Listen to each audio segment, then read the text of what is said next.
ان کی جو روٹین ہے، نارمل روٹین ہے، سب سے پہلے اس کو بہتر کرنے کی کوشش کرتے ہیں کہ اگر آپ روزانہ اپنی ماں کے گھر جاتی ہیں یا اپنی بہن کے گھر جاتی ہیں یا پڑوس میں جاتی ہیں تو آپ اس کو کم کریں، آپ اپنا زیادہ ٹائم اپنے بچے کو دیں. یہ بڑی چھوٹی چھوٹی سی باتیں، شاید سننے والے سمجھے پتہ نہیں کیسی باتیں کریں، لیکن یہ وہ باتیں ہیں جن کا ڈائریکٹ تعلق بچے کے دماغ کے اوپر اور بچے کی لائف کے اوپر ہوتا ہے. تو پہلے ہم ان کی روٹین ٹھیک کرتے ہیں، پھر ہم ان کی ہیبٹس، نارملی گھر میں گالی گلوچ کا رواج عام ہے، آپ کو پتہ ہے، اور ایسی جو سوسائٹی ہے وہاں تو لوگ بات ہی گالی سے شروع کرتے ہیں، تو اس کے اوپر پھر ہم ان کو موٹیویٹ کرتے ہیں. دوسرا جو ہماری جو نارمز ہیں، جو سوسائٹل نارمز اور ویلیوز ہیں، اس کے اوپر بات کرتے ہیں. پھر بینگ اے مسلم، کلمہ نہیں آتا بچوں کو، مطلب مسلم بچے ان کو کلمہ ہی نہیں آتا، ان کی ماؤں کو بھی کلمہ نہیں آتا، نام مسلمانوں والے رکھے ہوئے ہیں، تو پھر ہم اس کے اوپر بات کرتے ہیں. تو اس طرح سے ہم مدرس کو آن بورڈ لیتے ہیں اور پھر اس کا ایک پورا فیڈ بیک تیار کرتے ہیں، اور پھر ہم دیکھتے ہیں کہ ہمارے بچے جو ہے وہ ان کے اوپر اس کاؤنسلنگ کا کوئی اثر ہو بھی رہا ہے یا نہیں ہو رہا ہے. تو یہ اسکول کے اندر ہمارا سسٹم ہے. اور بچوں کی جہاں تک آپ نے بات کی ہے تو بعض اوقات ایسا ہوتا ہے کہ یہ تو ایک ایسا میسج میں یہاں پر سب کو دینا چاہوں گی کہ نارملی ہمارے یہاں اسکول میں ہوتا ہے کہ کہتے ہیں فلاں بچہ بہت بدتمیز ہے، یا اس کو نکال دو، یہ سنتا نہیں ہے، ہم اس کو، اور بہت سارے ٹیچرز کہتے ہیں ہم اس کو نہیں پڑھائیں گے، تم کلاس سے باہر نکل جاؤ، میں تمہاری شکل دیکھنا نہیں چاہتی. یہ بڑا کامن بیہیویئر ہے ہمارے اسکولز میں، ہمارے کلاس رومز میں. نافرمان ہے، کہنا نہیں مانتا، بدتمیزی کرتا ہے. بہت سے بچے وسلنگ کرتے ہیں، ٹیچر پڑھا رہا ہوتا ہے تو کہتے ہیں ہم پڑھاتے ہیں تو بچہ سیٹیاں بجاتا ہے، اس کو ہم نہیں پڑھائیں گے. مطلب بہت سارے ایسے نا یہ ایٹیٹیوڈس ہوتے ہیں. تو اس کے لیے ایسے بچوں کو آپ کبھی پیار سے اکیلے میں اس کو بٹھا کے پوچھیں تو صحیح اس کے دماغ میں چل کیا رہا ہے. کوئی محرومی، کوئی ایسی چیز جو وہ چاہتا ہو اپنی زندگی میں، چھوٹی سی چیز، اور اس کو نہ مل سکی ہو، کوئی ایسی بات جو وہ کہنا چاہتا ہو، بتانا چاہتا ہو، لیکن کوئی سننے والا نہ ہو. تو ایسی چیزیں مطلب میں نے بڑی پریکٹس کی ہیں اپنے اسکول میں، اور میرے ٹیچرز نے مجھے بلنٹلی کہا میڈم فلاں بچے کو ہم نہیں پڑھائیں گے، یہ بہت بدتمیز ہے. تو میں نے ان سے کہا کہ یہ تو ایک تو اپنا ورڈ ڈکشنری سے آپ نکال دیں، بدتمیز ہے، کوئی بھی بچہ بدتمیز نہیں ہوتا نا، یہ حالات اور واقعات ہوتے ہیں اور ہمیں جڑوں تک پہنچنا ہے کیا نا. تو آپ یقین کریں ود ان اے ویک وہی ٹیچرز تھے جنہوں نے آ کے مجھے کہا میڈم وہ تو فلاں بچہ تو بالکل چینج ہو گیا، آپ نے کیا جادو کیا ہے. تو جب میں نے اس کے روٹ کازز دیکھے ڈاکٹر صاحب، تو ہی واز این آرفن، اور اس کی ماں نے اس کے پاس، کیونکہ گھر میں کھانے کو نہیں تھا، بچے اس کے بہت زیادہ تھے، تو اس نے محلے میں کسی ایسے شخص کو اس کو دے دیا جس کی اولاد نہیں تھی، یتیم بچہ ہو گیا چھوٹا سا، اس کو دے دیا. اب وہ جو ماں باپ تھے، جو اس کے اسٹیپ مدر فادر تھے، انہوں نے وہ بالکل ہی مطلب میں کیا کہوں، ان ایجوکیٹڈ کہہ لوں، الٹریٹ کہہ لوں، بڑا ان کا عجیب سا ماحول تھا. وہ اپنی ماں کو مس کرتا تھا جو ریئل اس کی ماں تھی، جو اس کی بہنیں تھیں. تو وہ روتا تھا تو وہ اس کو مارتے تھے بچے کو نا. تو یہ پھر میں نے اس کی ماں کو بلایا، اس کی ریئل ماں کو بلایا، اس کی بہنوں کو بلایا. میں نے کہا تم لوگ ظلم کر رہے ہو اس کے ساتھ نا. تو پھر میں نے اس کے جو فادر تھے جنہوں نے اس کو اڈاپٹ کیا تھا ان کو بھی بلایا، اور کافی نیگوسیشن کے بعد جو ہے وہ بچہ واپس اپنی ماں کے پاس چلا گیا. انہوں نے کہا یہ ہمارے پاس ملنے کے لیے بس آئے. میں نے کہا ٹھیک ہے. اور اب آپ دیکھیں وہ بچہ پوزیشن ہولڈر ہے میرے اسکول میں. واہ. تو یہ چھوٹی چھوٹی سی چیزیں ہیں جو ایجوکیشن سسٹم میں میریکل لے کر آتی ہیں. ہم کہتے ہیں نا کہ ایسا کیا ہو گیا جو بچے کی آؤٹ اسٹینڈنگ پرفارمنس ہے.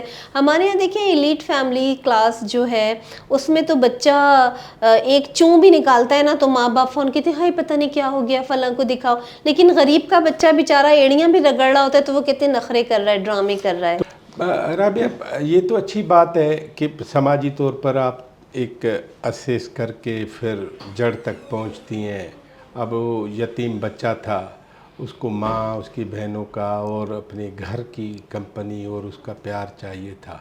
ایک بچہ ہے جو آپ کے اسکول میں ہے اور اس کو پڑھائی کا ٹوٹل جو سسٹم ہے وہ آپ کا اسکول ہے، لیکن اس میں بھی وہ کند ذہن ہے، انٹرسٹ نہیں لیتا.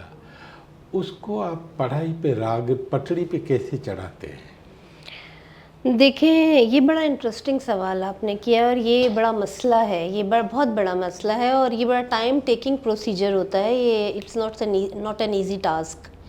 ایسے بہت سارے بچے ہوتے ہیں جو ایجوکیشنل پرفارمنسز جو ہوتی ہیں ان کی وہ اچھی نہیں ہوتے ہیں، لیکن ان کے اندر کچھ ایسے اسکلز ہوتے ہیں جو دوسرے بچوں سے بالکل ڈفر کر رہے ہوتے ہیں.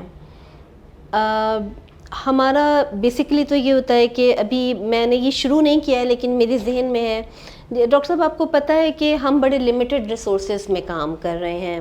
الحمدللہ ویسے تو ٹیم ڈیڈیکیٹڈ ہے، لیکن اگر آپ کسی کو ایکسٹرا ٹائم دینا چاہتے ہیں تو اس کے لیے پیسے کی ضرورت ہوتی ہے.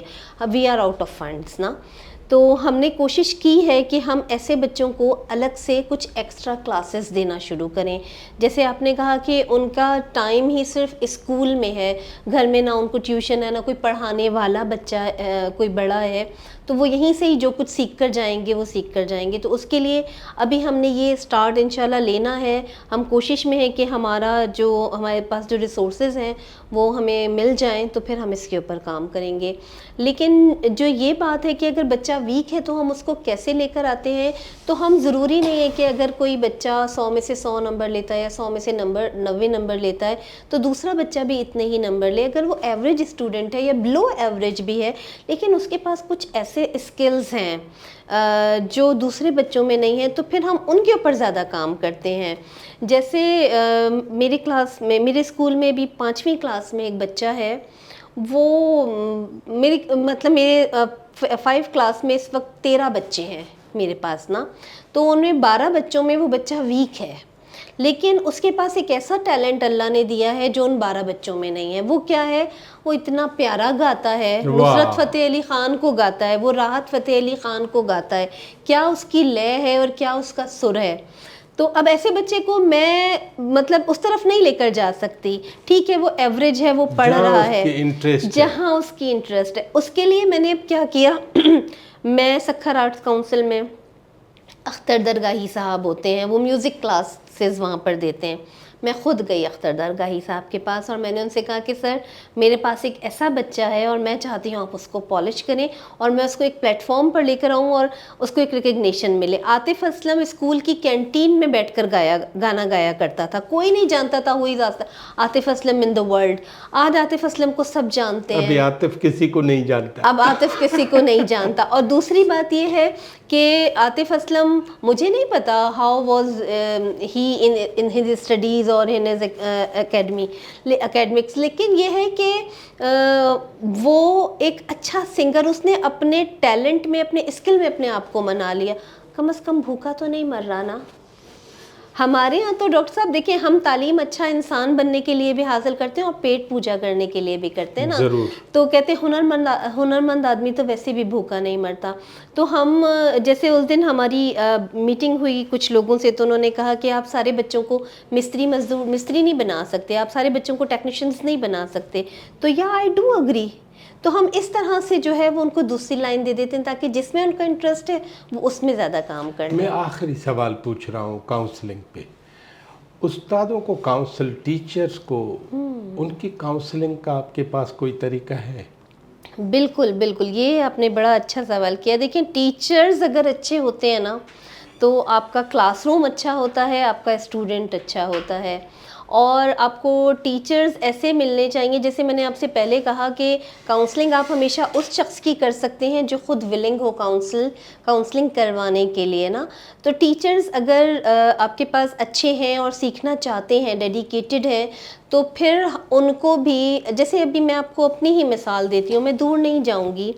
میں جس ایریا میں اس وقت یہ ساری سروسز دے رہی ہوں وہاں پہ جو ٹیچرز ہیں وہ میٹرک اور انٹر پاس، اس سے زیادہ بچیاں نہیں ہیں وہاں پر ٹیچنگ کے لیے. آپ کو ایجوکیشن سسٹم بھی پتہ ہے, کوئی ڈھکی چھپی بات نہیں ہے. تو when they came to me کہ madam we want to teach in a school, اور تو ایسے ڈو کہ گیو می دا ڈیمو. تو جب میں نے ان کا ڈیمو لیا تو میں نے کہا یہ تو کچھ بھی نہیں کر پائیں گی, یہ کیسے کریں گی, کس طرح سے کریں گی. اور پھر ان کی مطلب ان کی مینٹرنگ بھی ہوئی, ان کی کاؤنسلنگ بھی ہوئی, ان کی کوچنگ بھی کی میں نے, ان کی ٹریننگ بھی کی ٹیچرز کی. ان کو باقاعدہ طور پر ایک ایک سبجیکٹ, ایک ایک ٹاپک کے اوپر میں نے ان کو سکھایا, سمجھایا, بتایا, اور پھر اس میں آپ کا اسٹوڈنٹس کے ساتھ بیہیویئر کیا ہونا چاہیے اس کے اوپر ساری بات کی. اور اب وہی ٹیچرز ہیں. میں آپ کو ایک بڑی اچھی بات بتاؤں کہ اس علاقے میں کچھ پرائیویٹ اسکولز بھی ہیں اور ایک گورنمنٹ سرکاری اسکول بھی ہے, لیکن ابھی اس سال میرے پاس کوئی 90 سے 100 کے قریب بچے اور بچیاں آئے ہیں جو ان پرائیویٹ اسکولز اور گورنمنٹ اسکول سے نکل کے آئے. دا ریزن واز میڈم وہاں پڑھائی نہیں ہے. واو.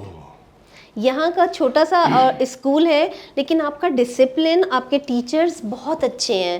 تو یہ اچیومنٹ ہے. تو ٹیچرز بھی آپ کو بالکل, ٹیچرز جب تک کاؤنسل نہیں ہوں گے, آپ کا کلاس روم انوائرمنٹ, آپ کے بچے کا انپٹ اچھا نہیں ہوگا, تعلیم اچھی نہیں ہوگی. آخری بات میں نے پوچھ لی ہے. اب آپ جو بھی اسکول نجی طور پر پرائیویٹلی چلاتے ہیں ان کو کاؤنسلنگ کے حوالے سے کیا بات کہنا چاہتی ہیں؟ دیکھیے, میرا میسج صرف نجی اسکول نہیں, میرا میسج ہماری حکومت پاکستان کے لیے بھی ہے. اور میری جب بھی کبھی ملاقات ہوتی ہے ہمارے جو گورنمنٹ آفیشلز ہیں ایجوکیشن ڈپارٹمنٹ کے, میں ان سب سے یہی بات کہتی ہوں کہ آپ کاؤنسلنگ کو حصہ بنا دیں ایجوکیشن کا, from class nursery to matric. آپ نرسری سے لے کے, کاؤنسلنگ یہ نہیں ہوتی, ہمارے یہاں لوگ سمجھتے ہیں کہ اس کو کاؤنسلنگ کی ضرورت نہیں ہے. جو میں نے ابھی آپ کو چیزیں بتائی ہیں بیسیکلی وہی ساری چیزیں ہوتی ہیں جس کے اوپر ہم کام کرتے ہیں. اور اپنے اسکول میں اسٹارٹ کریں, پیرنٹس کو بھی انوالو کریں, اور پھر آپ بچوں کا رزلٹ دیکھیے گا. And from class 7 to 8 onwards آپ بچوں کی کریئر کاؤنسلنگ اسٹارٹ کریں, تاکہ جب وہ میٹرک کریں تو پھر ان کے پاس ایک لائن کلیئر ہو کہ انہوں نے کس طرف جانا ہے. ورنہ بچے میٹرک یا فرسٹ ایئر انٹر بھی کرنے کے بعد, F S C F A کرنے کے بعد بھی وہ ان کو پتہ ہی نہیں ہوتا انہوں نے کرنا کیا ہے. رابعہ, آپ کی بڑی مہربانی کہ آپ نے بات کی. ہم بات یہیں پہ چھوڑتے ہیں کہ جب بچہ بڑا ہو جائے تو اس کو کرنا کیا ہے, یہ بھی ٹیچر اور اسکول کا کام ہے. جب بچہ چھوٹا ہو تو اس کے سماجی حالات معلوم کر کے اور ان کے ماں باپ سے, ماں اکیلی ہے, باپ اکیلا ہے, ان سے مشاورت کریں, ان کی بڑی بہنوں سے مشاورت کریں. جاتے جاتے میں صرف اتنا کہوں گا, وہ جو کہا تھا غالب نے کہا تھا, حسرت ان گنجوں پہ ہے جو بن کھلے مرجھا گئے. ہمیں اپنے بچوں کو بن کھلے مرجھانا نہیں دینا ہے, اور ہمیں ان کے لیے کوشش کرنی ہے تاکہ مشاورت سے اور دلوں کی الجھنیں بڑھتی رہیں گی. باہم اگر مشورے نہ ہوں گے تو باہم مشورے کا نام ہے کاؤنسلنگ. وہ کاؤنسلنگ بچے کے ساتھ ہونی ہے, والدین کے ساتھ ہونی ہے, اسکول ٹیچرز کے ساتھ ہونی ہے, اور حکومت وقت کے ساتھ ہونی ہے, ایجوکیشن سسٹم کے ساتھ ہونی ہے, پھر کل ملا کے سارے سماج کے ساتھ ہونی ہے. یہ تھی ہماری ٹیچر, ہماری محترم, ہماری منتظم اور ہوپ فار آل کی ہیڈ محترمہ رابعہ مرزا. پھر کسی اور موضوع پہ ہم رابعہ سے باتیں کرتے رہیں گے. لیڈر ٹی وی کو شیئر کرنے کا, اس کو دیکھنے کا, دوسروں کو بتانے کا بڑی مہربانی, شکریہ.